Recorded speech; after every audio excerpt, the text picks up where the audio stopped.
Hey guys, this is Mario again, coming at you with another review. Today is probably going to be the closest in Oscar reviews that I'm coming to doing a rant.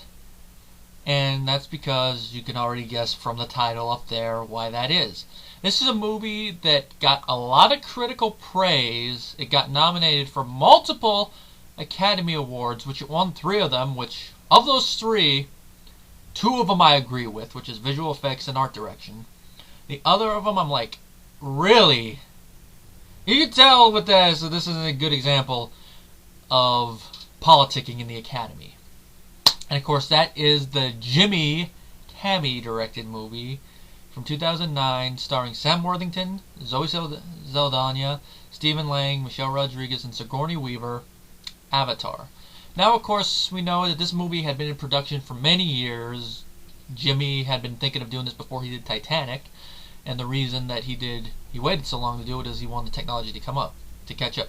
I guess the same reason George Lucas waited the years he did in between Episode 6 and Episode 1 to do more Star Wars movies, so technology could realize it a little bit easier.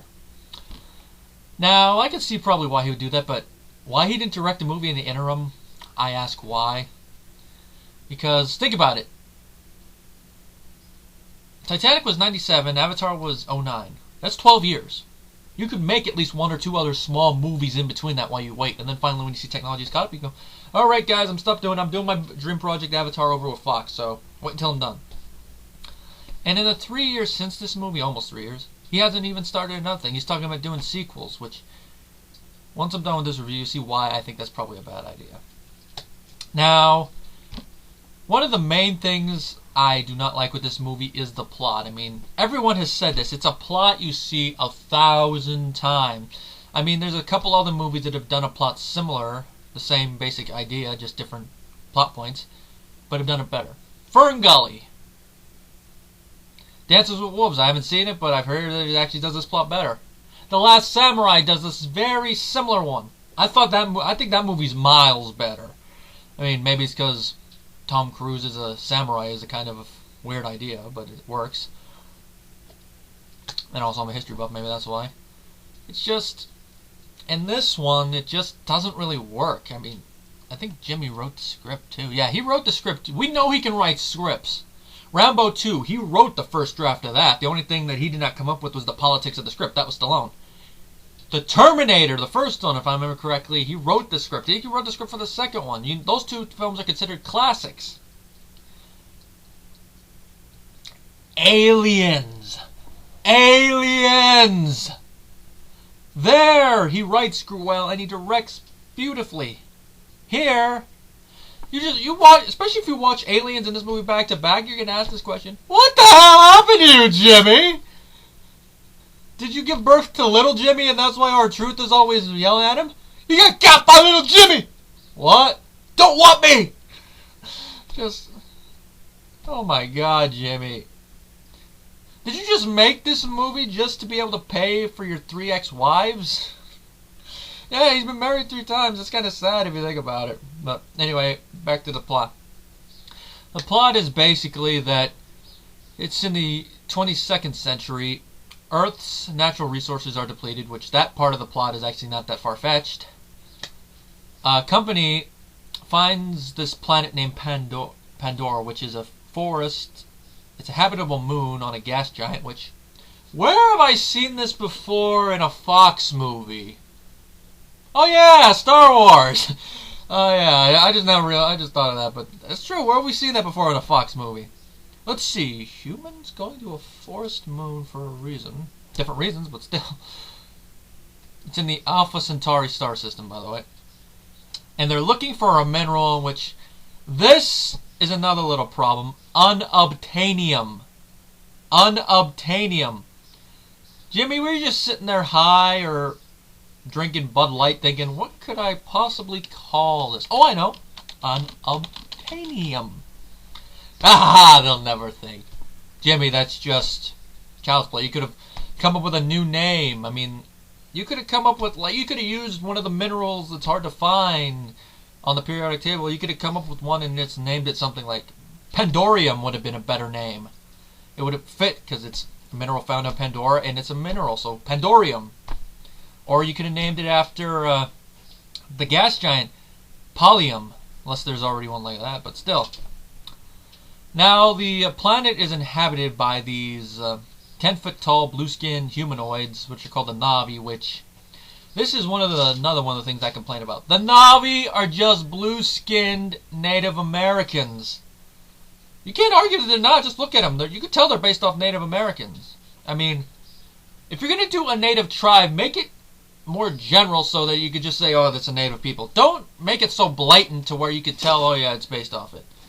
Because you could tell that it's based off Native Americans. And, of course, one character based off a Native African. But still, that's one of the reasons that this... Another thing about this movie, it's just the story of, oh, we think the Indians are, we think the people are bad. One person goes in, they're not really so bad, we just thought, fuck you, we're still killing them. It's that. That, along with the Na'vi being basically Native Americans painted blue and made giant and skinny, just takes away the plot. There are a few good things about the movie, which I'll get to later, but... Of course, as you could already guess...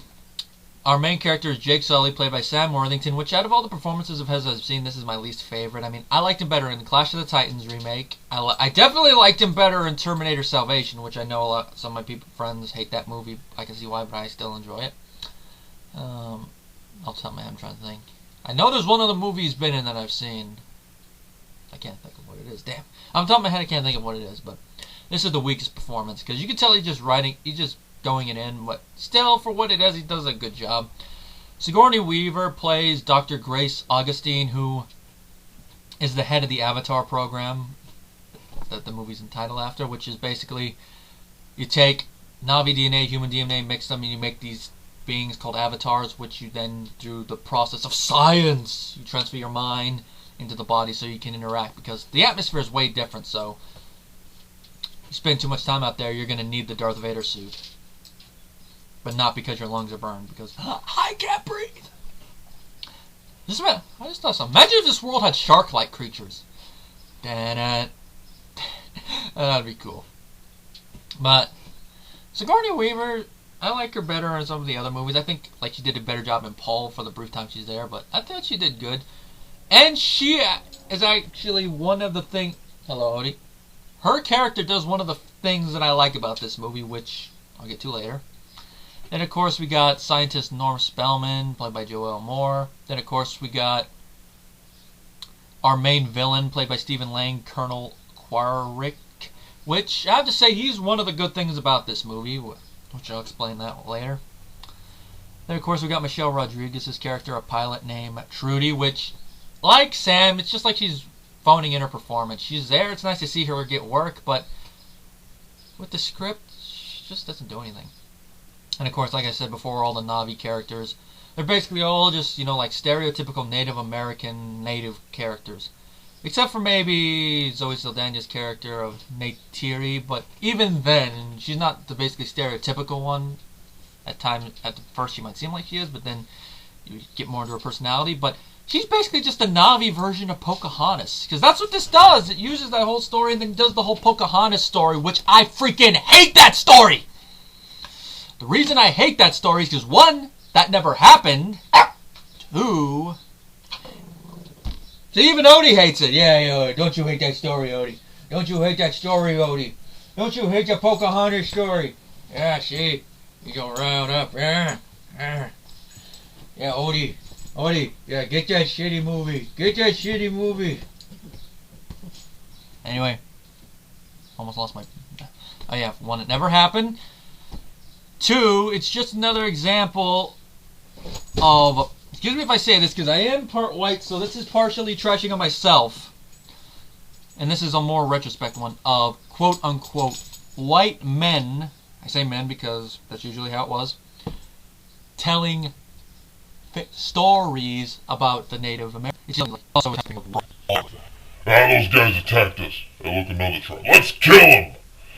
It's all connected with that and some long history and stuff. Kind of hard to explain and give this explanation justice in a review, but it's all connected in with that. That's why I hate the Pocahontas story. Granted, there's some things about the Disney movie I like I like that song Savages, which I haven't watched the movie in a long time, but still, you're probably going to see a similar anger when I eventually review that movie. But Zoe Saldana's performance I like, but her character I hate. I really hate it. Jimmy, you really had to stoop as low as to do a stupid romance. This is the reason we say you sold out, Jimmy.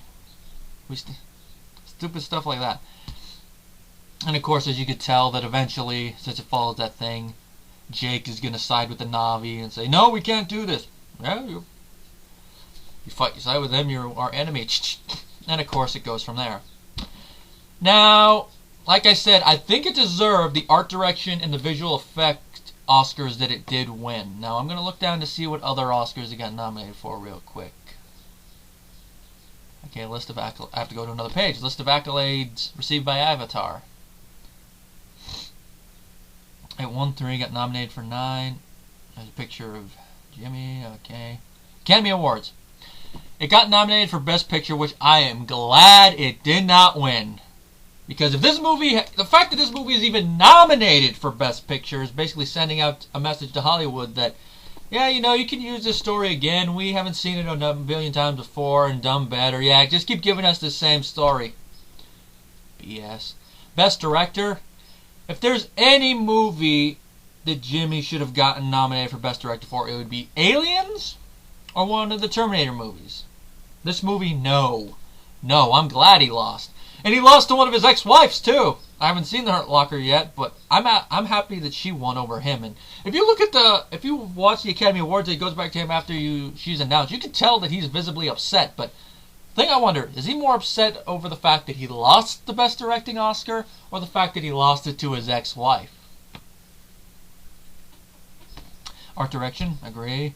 Cinematography, that one's kind of hard to argue either way, considering that a lot of it is shot on the stage, obviously, but against a green screen. And the stuff, it's kind of hard, I think, like I said, hard to argue either way, but here's what it is, I guess. Film editing, I'm glad it lost that one. Score by James Horner. Horner, his score was basically just there. I mean, he's like Danny Elfman now. Danny Elfman, he made great scores in the past, but now his scores are like hit and miss. Like sometimes he's hired for a movie that he won't do, and he'll just do Rent, just think of something that will try to go, and it won't really go with the movie. And with this, that's what I say about Horner. I mean, I thought his Commando score was miles better. His Braveheart score is miles better. I even listened to that score and just float away. Best sound editing. I think it at least deserved to be nominated for that. Sound, maybe. Okay, the last one I already said deserved visual effects. It didn't get any acting nominations, which I am happy it didn't. Because if there's anyone in this movie I could see, that would be Stephen Lang. But the problem is his character is slightly stereotypical. Because the Colonel character, he's basically a caricature of, you know, all those stereotypical Marines. Yeah, I'm a tough guy. I worship Patton. I follow the commandments of Patton, you goddamn coward, stuff like that. That's basically how his character is. You know, basically like a jarhead character. But Lang's performance and his believability in that role is what makes up for it. So it's a yin-yang thing. Stereotypical character, great performance that can make you overlook it. I bet you someone's going to say, oh, but you don't see the same thing with Saldana. There's a difference between a stereotype that keeps being perpetuated that is put on a specific ethnic group. Especially considering it's based off of a tall tale, you know, that was written just to make someone look better when all the other witnesses were gone. And one that is just done out of fun, because the jarhead stereotype is done out of fun, because then again, there are some Marines that are like that. I know a couple Marines that are like that, so I can say that there is a little bit of truth in that stereotype. And of course, sometimes it's done in good fun, like sometimes people within the forces will joke with each other. So there's a difference there. And also, remember, I never said Zoe Saldana's performance was bad. I just said it's kind of hard to like her character when her character's too stereotypical. I like her performance, I just don't like her character. But with Lang, the stereotype is balanced out with his performance, and he does such a great job as a villain that you really want to see him get a Godsmack. which he does get a good comeuppance. I'm not going to spoil, but the moment I saw that, I'm like, ooh, that's good. The secondary villain, I wouldn't really call him a villain because he goes back and forth. Of course, I don't remember the name of the actor. I'm going to look up casting real quick. It's basically the guy who's the colonel's second within the science division or something, but he says one line that's memorable from this movie that, you know, everyone in our group has poked fun of. It's just a bunch of trees! No, that's funny, another Star Wars connection, because I used that in my Return of the Jedi review. What else to mention about this movie? I had a couple things already pinned out beforehand that I was going to mention. I mentioned most of them.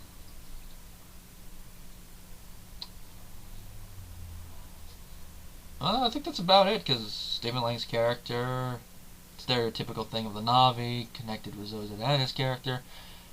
The writing being bland, like I mentioned that already, I'm not going to go into depth with it. Score, subpar. Jimmy's direction. Jimmy's direction, even though I don't think she should have been Oscar nominated, it's okay, I guess. I think this probably is a better movie than Titanic, because the only thing I really like about Titanic is that song. I'm sorry. It's one of the few movies, even as a kid, I'm like, screw this, I'm going home. Didn't watch it in the theater, I watched it. My grandma has a VHS, I'm like, screw this, I'm going to my room. In conclusion, it's just a bland movie for me. I mean, it has a few good things going for it, but it's not like a movie that should have been like, oh, we are going to worship this movie. Oh, hail James Cameron. Oh, hail James Cameron. No. No, it's not a movie like that. And the fact that it's called the best movie of all time makes me sick. So you're trying to say this is the best movie of all time. So you're trying to say it's better than the original Star Wars trilogy? Each of the movies individually? You're trying to say it's better than Halloween? You're trying to say it's better than The Wizard of Oz? You're trying to say it's better than Jaws? You're trying to say it's better than The Godfather? You're trying to say that it is better than Mr. Smith Goes to Washington? I can list off films all day. You're trying to say it's better than all these films? This is a film I would probably only watch if I was super bored and there was nothing else. Because I do have it taped. I taped it when I watched it the first time, so I do have it in there. I wouldn't pay to get it in my collection, but I still have it, so I don't need to pop in that tape. What else is there to buy? Okay, where'd I put that at? That's what it is. There it is.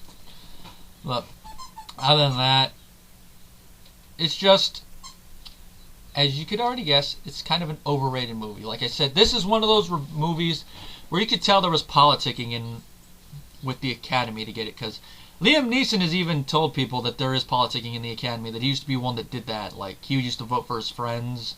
Now, of course, he says he votes how you're supposed to vote. You know, vote if the movie deserves it, not if, oh yeah, hey, my friend's in there. My friend's getting nominated. I'll vote for him. That's high school stuff. You don't do that in a professional thing. It lowers your integrity. That's why I say the Oscars are hit and miss. Sometimes they nominate a movie that deserves it, like The Wolfman deserved that Oscar nod and win for makeup. This movie deserves a couple of the nominations, but the rest of it is just politicking. Just as a lot of stuff involves politicking. This involves politicking. Professional wrestling involves politicking. Politicking involves politicking. My rating for the movie, being honest, probably 2.5 out of 5 for the stuff I like.